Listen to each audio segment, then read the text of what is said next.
இயன்றதை செய்யோம் இல்லாததற்கு என்ற எங்கள் கேப்டனுடைய லட்சிய பாதையில் தொடர்ந்து நாங்கள் பயணித்து கொண்டிருக்கிறோம்.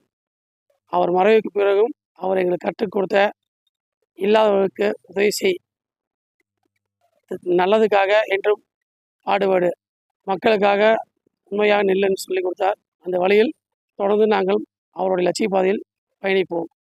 இயன்றதை செய்வோம் இல்லாதவருக்கு என்ற தாரக மந்திரத்தை உடைய எங்களுடைய உடன்பிறவா சகோதரர் அவர் இட்ட கட்டளையை நாங்கள் நிறைவேற்றும் வரும் வண்ணமாக இன்று அவர் 1ஆம் ஆண்டு நினைவஞ்சலியில் எங்களால் முடிந்த இயன்றதை செய்வோம் இல்லாதவருக்கு என்ற தாரக மந்திரத்தின்படி முடியாத தூய்மை பணியாளர்களுக்கு எங்களால் முடிந்த உதவிகளை செய்தோம். இதுபோல் ஒவ்வொரு வருடமும் அவருடைய நினைவு நாளில் எங்களால் என்ன செய்ய முடியுமோ அதை நாங்கள் செய்ய கடமைப்பட்டவர்களாகவும் அவர் காட்டிய வழியில் பயணிப்போம் என்று உறுதியாக இந்த நேரத்தில் உறுதியேற்றுக் கொள்கிறோம்.